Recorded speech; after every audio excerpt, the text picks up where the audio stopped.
আমার ডিভোর্স হয়েছে। আমাকে এখন এই কথাগুলো আর শুনতে হয় না। এক, আমাকে এখন নখ বড় রাখার জন্য খচ্চর নামক শব্দটা আর শুনতে হয় না। দুই, এখন আমার একটু দেরিতে ঘুম ভাঙলে শুনতে হয় না যে আমার মা বাবা আমাকে কিছু শেখায়নি। তিন, এখন আর আমাকে শুনতে হয় না আমার একটু জ্বর এলে এ কাকে ঘরের বউ করে নিয়ে এসছি রে বাবা। চার, আমার একটু মন খারাপ হলে বারান্দায় গিয়ে দাঁড়ালে আমাকে আর শুনতে হয় না যে আমি বাইরে পুরুষ দেখার জন্য বারান্দায় এসে দাঁড়িয়েছি।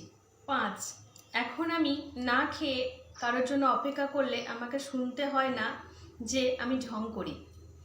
ছয়, যখন আমি কাঁদতাম তখন আমাকে শুনতে হতো আমি নাকি নাটক করছি। আজকে আর শুনতে হয় না যে আমি নাটক করছি। সাত, এখন আমার মা বাবার বাড়ি থেকে একটা শাড়ি দিলে কেউ বলে না যে এত সস্তার শাড়ি কেউ কখনো মেয়েকে দেয়। আট, এখন আর প্রতিবাদ করতে গেলে স্বামীর হাতে মার খেতে হয় না। নয়, এখন আর শুনতে হয় না যে ওই মেয়েটাকে বিয়ে করলে আমি সুখী হতাম, তোমাকে বিয়ে করে আমি সুখী নই। 10, এখন আর শ্বাস নেওয়ার জন্য কারোর অনুমতির প্রয়োজন বোধ করি না। এখন আমাকে শুনতে হয় অন্য কিছু।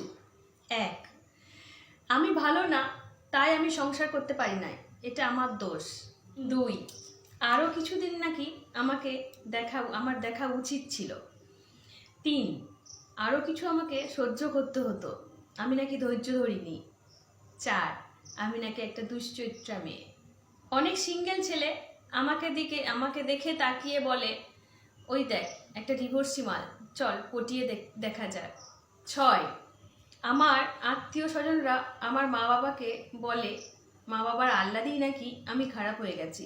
7, আমার বন্ধু বান্ধবরা বলে যে তাদের মা বাবারা নাকি আমার সঙ্গে মিশতে তাদের বারণ করে দিয়েছে, আমি নাকি ডিভোর্সি তাই।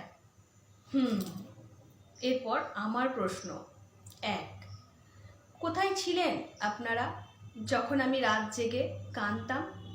2, কোথায় ছিলেন আপনারা যখন আমার স্বামী আমাকে অকথ্য ভাষায় গালাগালি করত?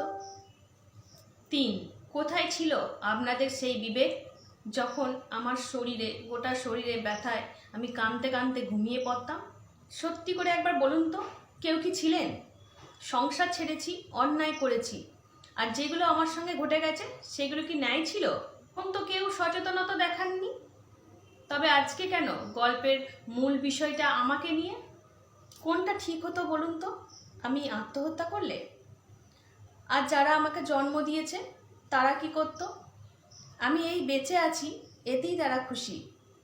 আমি ভালো না থাকি, খারাপও তো নেই।